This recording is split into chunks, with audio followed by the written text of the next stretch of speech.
Somewhere on the shortwave radio spectrum, a sound has been repeating for decades.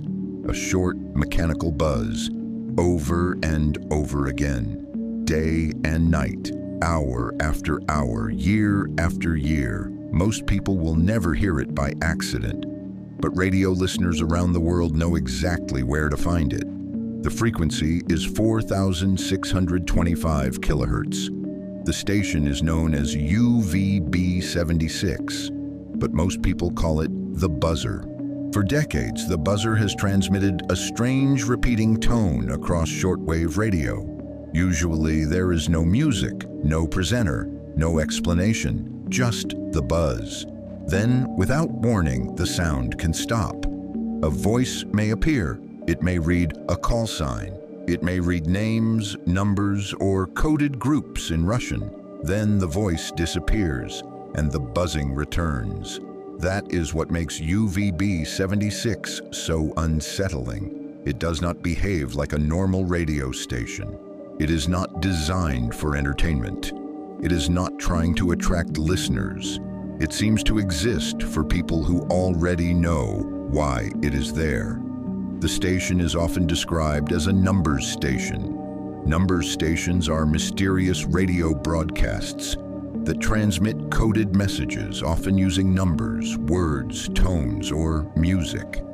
During the Cold War, broadcasts like these were believed to be used by intelligence agencies to send instructions to people in the field. A message could be transmitted openly across the air. Anyone could hear it. But only the person with the correct codebook could understand it. That is the strange power of shortwave radio. It can travel across borders, across oceans, across places where ordinary communication may be watched, blocked, or destroyed. And unlike the internet, it does not need a modern network to reach a receiver. All someone needs is a radio, the right frequency, and the right key. But UVB76 is not a typical numbers station. Most of the time, it does not broadcast numbers at all. Most of the time, it only buzzes. That has led to other theories. Some believe it is used by the Russian military. Some believe the constant tone is a channel marker, showing that the frequency is occupied and ready. Others think the voice messages may be coded orders for receiving stations. There are also darker theories. Because of its Russian origin, secrecy, and constant signal, UVB76 is sometimes linked online to doomsday radio stories. Some claim it is connected to nuclear command systems. Some say that if the buzzing ever stops, something terrible has happened. But those claims are not confirmed. The real explanation may be less dramatic, but still strange. It may simply be a military communications network, a way to send coded messages across a wide area, a signal kept alive because it still serves a purpose. The mystery is that no official explanation has settled the question. For years, radio hobbyists have recorded the broadcast. They have logged the voice messages.